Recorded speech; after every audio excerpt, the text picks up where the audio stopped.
Hey y'all, and welcome to The Cutest Little Thing. My name is Andrea, and I'm so glad to have you here today. I'm from southeastern North Carolina, and I love all things vintage, thrifted, upcycled, and DIY'd, and you will find all of those things here on my channel. I also have 2 vendor booths in my local small town where I sell my crafts and decor pieces. I'm so excited for today's project, so let's go ahead and get started.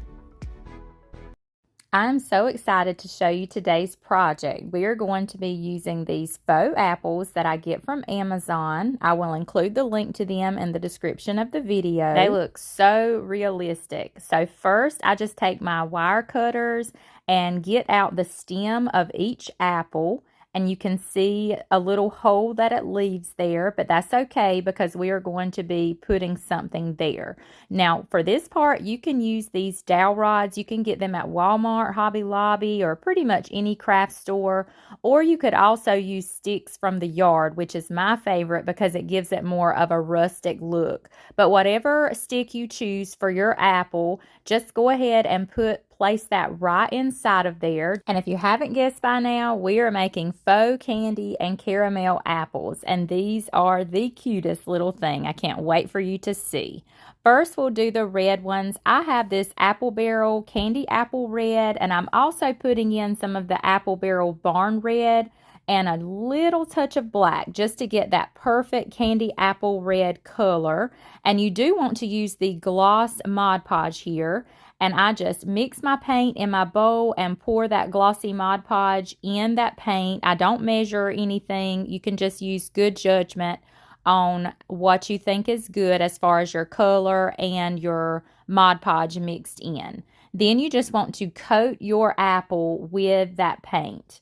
And I just use my paintbrush to dab on that paint because you don't want to leave brush strokes behind or anything like that. You could also use a sponge brush for this, but I didn't have any on hand that day. And for this apple, I am coating the entire apple. You could do some of them half coated and all the way coated, and you can even pour your paint mixture over your apple and let it run down your apple. I dry that first coat with my heat tool, and then I go in with a second coat of my paint and glossy Mod Podge mixture, just coating that apple once again, and you want it to be nice and thick, a nice and thick coating as well. You can even swirl your apple in your bowl in your paint mixture to help you get that good thick coating on there. And what does every good candy apple need? Peanuts. So we are using faux nuts here. This is corncob bedding, and I get this off of Amazon. It comes in a pretty large pack, but I will include that link in the description of the video as well. And you can sprinkle on your faux peanuts. You can go all over your apple. You can coat halfway. Go put as much or as little of them on your apple as you would like, or you could leave this step off as well on some of your apples if you didn't want them all to have the faux peanuts. And I also gently press them into the paint just so they will dry in with that paint as the paint dries. And that's that for our red candy apple. Now let's move on to the caramel. I'm using Apple Barrel in the color Classic Caramel and just mixing the paint with a little bit of the Apple Barrel milk chocolate. And I don't do much, but I do want to darken that just a little bit. Just mix that up really well, and you can kind of play around with your colors. And then we're going to be adding that glossy Mod Podge and mixing that in with our paint as well. Once that's all mixed up, we are ready to start coating our apples. Look at that pretty caramel color. So again, you just take that apple and you can use your paintbrush to dab on that paint mixture. And for this one, I'm just going halfway up the apple. And you can also purchase the green faux apples as well, and that would be really pretty with this caramel mixture. Once that first coat is applied, we want to take our heat tool and give it a good dry because we do want to go in with a second coat. Sometimes when you add this Mod Podge to your paint, it gets your paint a little bit thin, and in order to get a thicker paint mixture, you can add in a little bit of cornstarch. Just stir that right in with your paint, and your Mod Podge. I didn't have to do this step with the red paint, but the caramel paint was just a little bit thinner. But that is the trick, just to thicken that paint and help you get a thicker coat on your apple. Finish up that second coat of paint, and then we are ready to add our faux peanuts to this one. So we take that corncob bedding once again, and you can sprinkle that right onto your apple into that wet paint. Get a good coating on there and gently press them in where they will dry. And here is one I was showing you how you can just kind of pour your paint mixture over your apple. Let it pool right there where the stick is, and then let it run and just hold it over a bowl or something, because this technique is pretty messy. And now we're ready to sprinkle those faux peanuts over this one as well. And look how cute that is. I just love making these. These are so fun. And here is what that corncob bedding looks like. It's bedding and litter for little critters. But like I said, it comes off of Amazon, and the link will be in the description. Once our apples are good and dry, it is time to embellish them with cute tags and a bow. I printed these tags from my friend Michelle over at the Crafty Basket Case. You can check out her page for the free printables that she offers over there. I took some Jubilee homespun fabric and tied a simple shoestring bow and hot glued it right at the base of the apple, right on the stick. I also grabbed my jute string and tied another little shoestring bow and layered up. I just placed it right over the Jubilee bow. I like to layer these little bows. I just think it adds a little something and looks really cute. I continued adding the bows to all the candy apples, choosing a little bit of a different fabric for each one, just so they would all be different, because these are so cute to make and stage several of them together. Once I got them all on, I grabbed my Mod Podge and little cardboard tags, as well as the tags that I printed from Facebook, and we're going to create a tag for each candy apple. I just cut out the pieces of the tags that I wanted on each of my cardboard tags, and I get these little cardboard tags off of Amazon, and I just Mod Podge different things on each tag. Like this one has Farm Fresh. This one said apples with a little bushel of apples. I also added Waverly Antique Wax over each tag just to dirty it up a bit and blend in the wording with the tag itself. After that, I added each tag to each apple, and I really thought this took it up a notch, and I just love how each one looks. And here they all are, all staged up. I just love them. I think they are so realistic and cute. And see what I mean, how cute they are all staged together. They make the cutest vignettes. Add them to your decor in your home. Let me know what you think of these.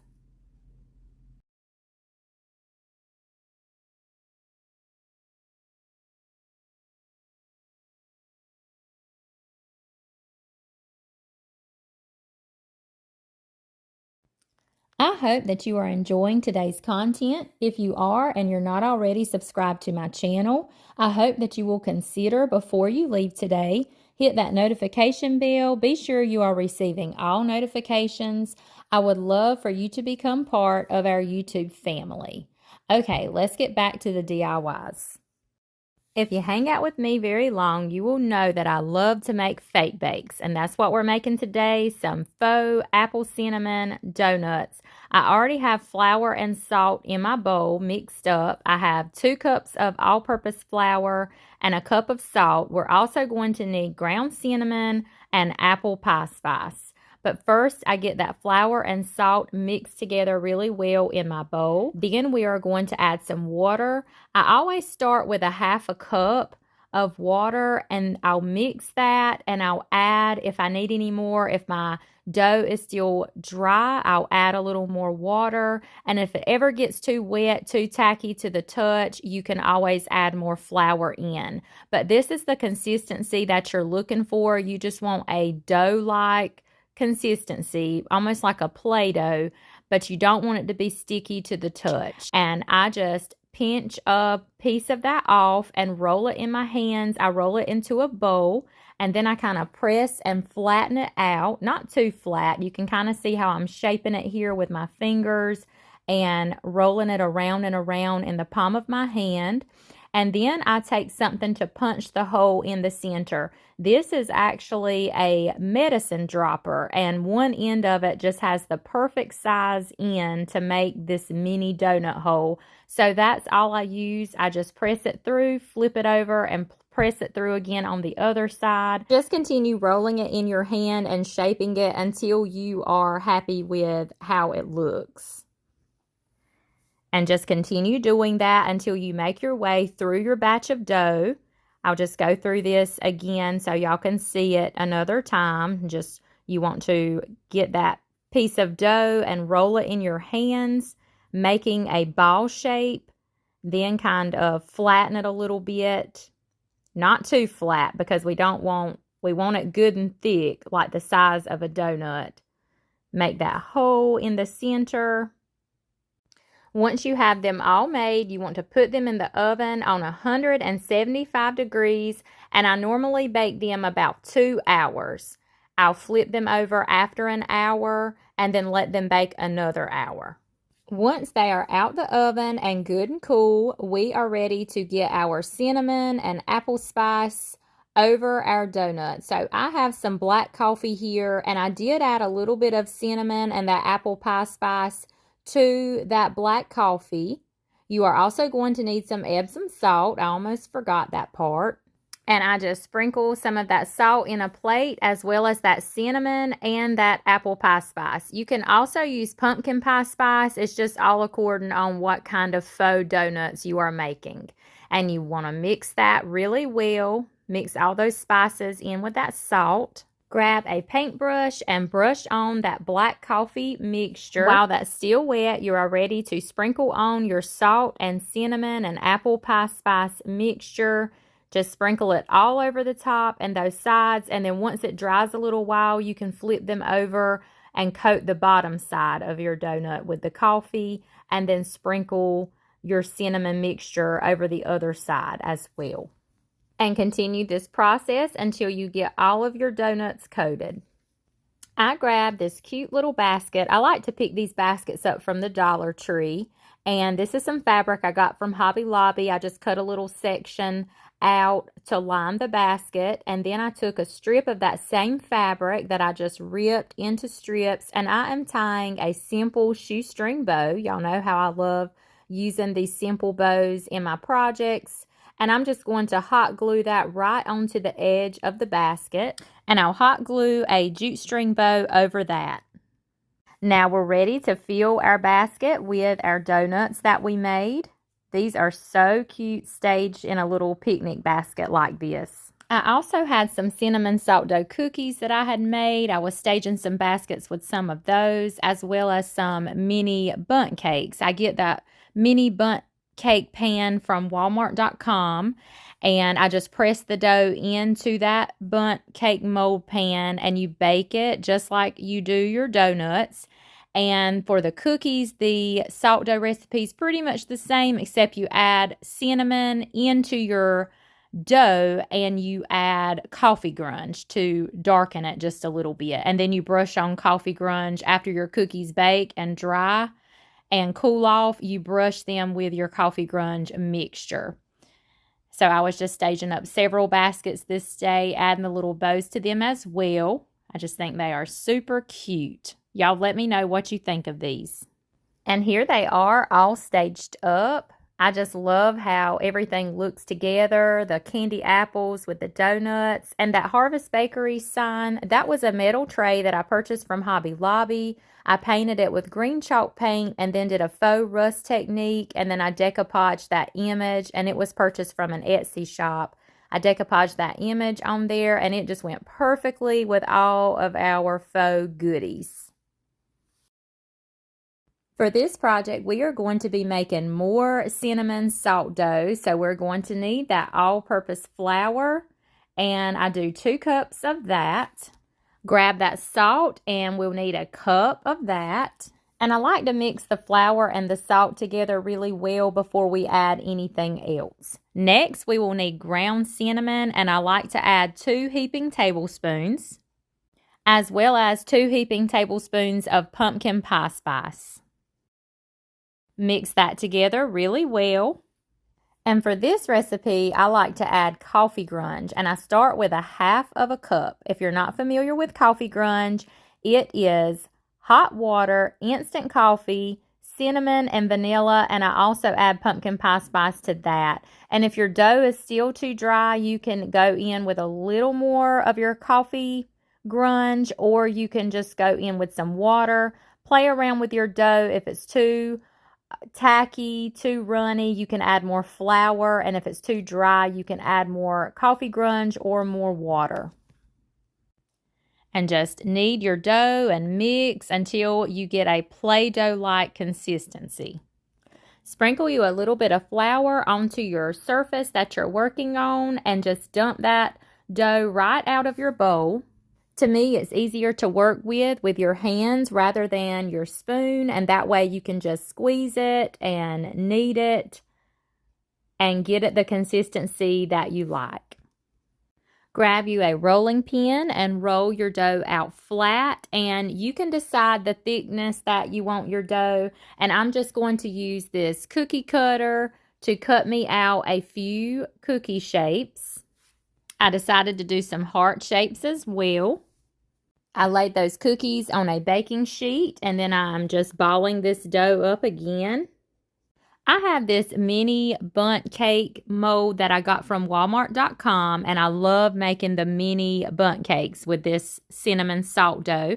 And I just pinch a little piece of my dough. I kind of roll it in my hand like a really thick snake shape, and I line each little Bundt cake in the mold. And you want to press down your clay really firmly so that it will get all of those details that each of the little molds has in them. If you don't press it down all the way to the bottom, it won't get all of those details. And just repeat this process until you get all of your, either use all of your dough or get all of your mini Bundt cakes filled. After that, I had just a little bit of dough left, so I rolled out 2 little circle shapes for cookies, and then I pressed my fork in them, kind of how you do for peanut butter cookies. Then our cinnamon salt dough goodies are ready for the oven. You want to bake at 175 for 2 to 3 hours. I just like to check on them every hour. While they were in the oven, I grabbed this little mini breadboard piece that I got from Hobby Lobby, and I loved it as is, but since we're going primitive with our fake bakes, I wanted to darken this color a little bit, so I'm going in with the color Suitcase in the Sweet Pickins milk paint. And for milk paint, you want to mix your powder form with equal parts of water. So I just did a scoop of my powder and a scoop of water. Mix that really well. You can let that sit a minute or two to thicken up. And I am a retailer for the Sweet Pickins milk paint. You can contact me over through my Facebook business page. Just send me a message over there to place your orders. I go in with the first coat of the milk paint. I let that dry really well, and I do go in with a second coat and dry that with my heat tool. Once the paint was dry, I took my Waverly Antique Wax and I brushed on a generous coat all over this piece. I let that dry, and then I simply embellished this with some of our cinnamon salt dough goodies that we made previously. And I also took some Sweet Annie. I purchased my Sweet Annie from an Etsy shop, and I just placed underneath. I didn't glue anything down or anything like that. I just thought that the buyer of this could kind of change it out as they wanted to. And then I did take a piece of that Jubilee homespun fabric strips, and I tied one of those simple shoestring bows once again to embellish my breadboard. And I did have to sand a little piece of that handle where I was going to glue this at, because whenever you apply wax, your hot glue will not stick to that. Getting that Sweet Annie adjusted back, and I did glue some of those Sweet Annie pieces so they would stay in place. And here is the finished piece. I just love how these little mini breadboards turned out. I also did another one in black, and I layered up that bow with some cheesecloth. Giving you some close-ups here. I love the fake bakes displayed on them. So cute for a vignette or sitting on a shelf or in your kitchen.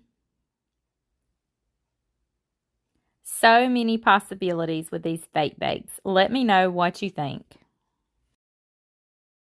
Okay, friends, that brings us to the end of today's video.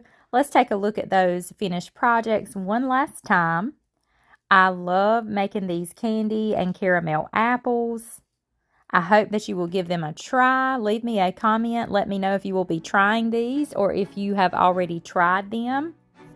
They are perfect for if you have a vendor booth or if you do craft fairs or sell your items in any way.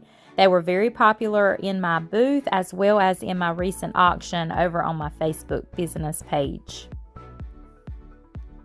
I will try to include all the links in the description. If I happen to forget one, just comment and I will gladly add it there for you.